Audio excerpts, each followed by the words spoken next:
Himachal news 24/7। SS memorial आशीर्वाद hospital Sultanpur में उत्तरी भारत के बेस्ट सर्जन विशाल गोयल के द्वारा प्रोस्टेट व गुर्दे की पथरी के दूरबीन की विधि से सफल ऑपरेशन किए जा रहे हैं।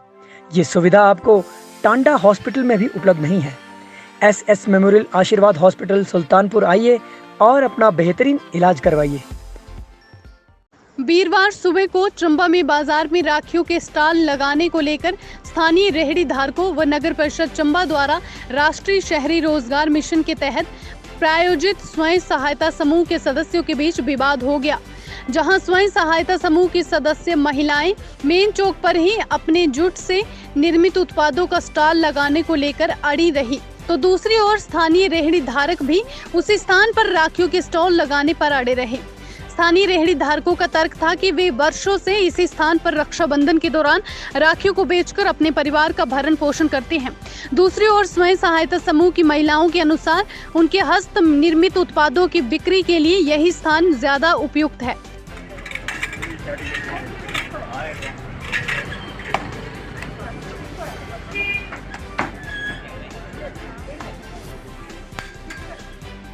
लगा लो, वो तो फिर आप प्रॉपर जगह लो ना, अगर आप परमिशन लेकर आए। इन्होंने तो काम में काम किया सर, हमने कौन सा बोला नहीं है यहाँ के सर। देख सर तरीका होता लगाने का। दोनों ही पक्षों के विवाद को बढ़ता देखकर नगर परिषद चंबा के ईओ अक्षित गुप्ता ने बीच बचाव करते हुए स्वयं सहायता समूह की सदस्य महिलाओं को बाजार में दूसरी तरफ जूट उत्पादों का स्टॉल लगाने का आग्रह किया। बाद में अन्य अतिक्रमण करने वालों व बिना परमिट के राखियों का स्टॉल लगाने वालों की 200-200 रुपए की पर्चियां भी काटी।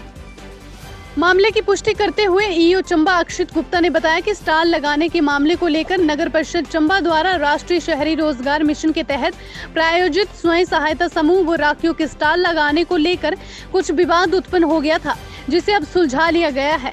उन्होंने कहा कि जिस किसी ने भी मुख्य बाजार में बिना अनुमति के कोई रेहड़ी लगाकर अतिक्रमण किया है, नियमानुसार उनके विरुद्ध कार्यवाही की जाएगी। बेसिकली अभी हमने, क्योंकि थोड़ा सा यहाँ पे इशू आ रहा था सभी दुकानदारों को, तो अभी हमने जो स्टार्ट किया था इससे पहले हमने इनके इश्यूज देखे नहीं थे, तो इनके इशू आ रहे थे, थोड़े जेन्युइन कंसर्न लग रहे थे, तो अभी हमने डिसाइड किया कि इसको यहाँ पे दुकानों के सामने ना लगाकर इनको एक अलग से स्पेस देके वहाँ पे कैनोपी वगैरह हम लगा लेंगे, हमारा प्रमोशन भी हो जाएगा उससे और बाकी यहाँ पे दुकानदारों को तकलीफ भी नहीं होगी।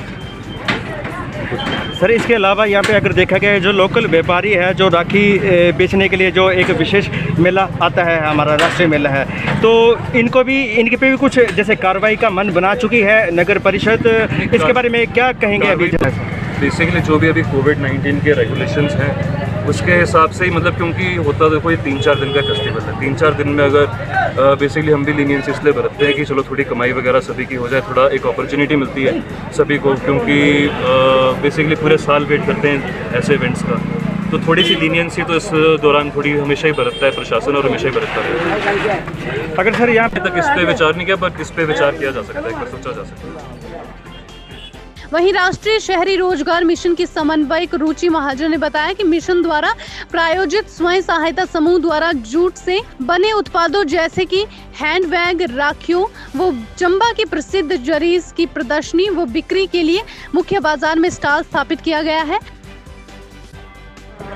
नगर परिषद चंबा में जो day annual national urban livelihood mission के तहत जो ये स्वयं सहायता समूह काम कर रहे हैं, इनमें नई आशा स्वयं सहायता समूह ने इस बार जो है जूट से निर्मित इको फ्रेंडली राखी को बनाया है। समूह की महिलाओं ने ये राखियाँ बहुत मेहनत से बनाई हैं और सारी की सारी राखियाँ जो हैं हाथों से बनाई गई हैं। तो मेन इसका यही था कि इसमें किसी भी तरह का दूसरा यूज़ नहीं है, किसी भी जैसे प्लास्टिक होता है या कुछ है, इको फ्रेंडली हमने पूरी तरह से बनाया है इसको कि बाद में भी ये एज अ ब्रेसलेट के तौर पर यूज़ हो जाए। और बहुत ही प्यारी राखियाँ बनी हैं ताकि लोग देखें और लोग इससे भी प्रोत्साहन ले, बाकी लोग जुड़े, महिलाएं आए आगे और इस काम में वो भी उनके साथ आगे काम करें। इसके साथ साथ जरीस का भी महिलाएं जरीस बनाती हैं, क्योंकि जरीस भी एक ऐसा उत्पाद है जो कि हाथों से ही बनता है, एक माउथ फ्रेशनर के तौर पर यूज़ होता है, जिसको भी हम यहाँ पे प्रमोट कर रहे हैं। वो चंबा का पुरानी कल्चर ही है, समझो यहाँ का पुराना उत्पाद है जो बनता है, उसको भी प्रमोट कर रहे हैं हम। साथ साथ में बाकी अचार वगैरह का है, लेडी एप्रन वगैरह बना रही है, किचन के नैपकिन वगैरह बनाए हैं। तो हमारा मेन यही था कि मार्केट में उनको प्लेस मिले यहाँ पे और लोगों को दिखे वो प्रोडक्ट, क्योंकि दूसरी जगहों पे लगा के जो होता है भीड़ उन्हें देख नहीं पाती है कि प्रोडक्ट क्या बना है। और मेन हमारा यहाँ पे लगाने का उद्देश्य यही है कि लोग ज़्यादा से ज़्यादा आएँ, प्रोडक्ट को देखें, खरीदें और वो प्रोडक्ट हर घर तक जाए।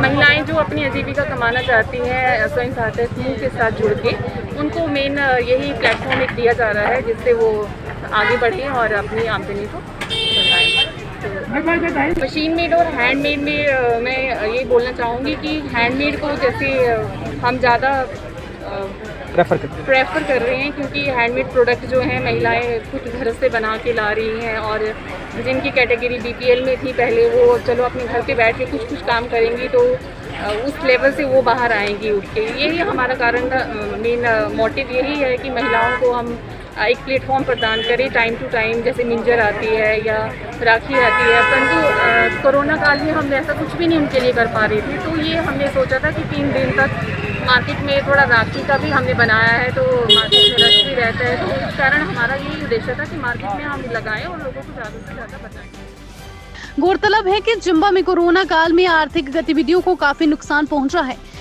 परिवार के भरण पोषण के लिए हर वर्ष की भांति इस वर्ष भी रेहड़ी धारकों द्वारा राखियों की बिक्री की जा रही है।